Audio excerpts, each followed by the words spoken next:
আত্মগোপনে থাকা ছোট পর্দার অভিনেতা জাহের আলভী এবার স্ত্রী আফরা ইবনাত খান ইকরার বিরুদ্ধে বেশ কিছু বিস্ফোরক অভিযোগ তুলেছেন।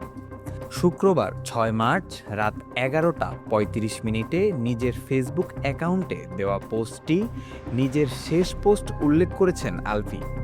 সিসিটিভি ফুটেজ, ময়নাতদন্তের প্রতিবেদন এবং স্ত্রীর অতীত নিয়ে বেশ কিছু প্রশ্ন তোলেন এই অভিনেতা। স্ট্যাটাসে আলভী দাবি করেন তার বাসার ড্রয়িং ও ডাইনিং রুমে একটি সিসিটিভি ক্যামেরা রয়েছে, যার নিয়ন্ত্রণ ছিল শুধু তার স্ত্রী আফরা ইবনাত খান ইকরার ফোনে। আলভী লিখেছেন, গত ২৫, ২৬ ও ২৭ তারিখ রাতে ইকরার বন্ধু ও বান্ধবীরা বাসায় এসেছিলেন এবং মধ্যরাত পর্যন্ত সেখানে অবস্থান করে তারা সিগারেট, গাঁজা ও মদ্যপান করে। মৃত্যুর আগের দিন ইকরা আলভীর সহকারীকে দিয়ে ঘুমের ওষুধ ও সিগারেট আনিয়েছিলেন, যা সিসিটিভির আওতাতেই বুঝিয়ে দেওয়া হয়।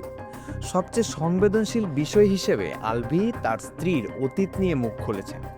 নিজের বিরুদ্ধে ওঠা পরকীয়ার অভিযোগের জবাবে তিনি পাল্টা প্রশ্ন তুলে জানতে চান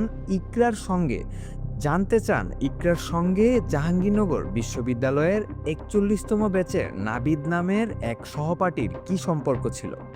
একই সঙ্গে তিনি দাবি করেন ২০১০ সালে পালিয়ে বিয়ে করার পর ইকরার পরিবার তাকে না জানিয়েই ইকরাকে অন্য জায়গায় বিয়ে দিয়েছিল।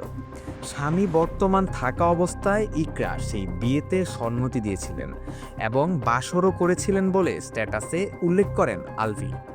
পরে ভুল বুঝতে পেরে ফিরে এলে আলভী তাকে ক্ষমা করে মেনে নেন। স্ট্যাটাসের শেষ দিকে চরম শঙ্কা প্রকাশ করে আলভী জানান, ওপর মহলের চাপ, ইকরার পরিবারের প্রতিশোধপরায়ণতা এবং সহকর্মীদের বেইমানি হয়তো তাকে বাঁচতে দেবে না। একমাত্র সন্তানের ভবিষ্যতের কথা ভেবে সাধারণ মানুষ ও সাংবাদিকদের কাছে তিনি সুষ্ঠু তদন্ত এবং প্রমাণগুলো মিলিয়ে দেখার আকুতি জানিয়েছেন।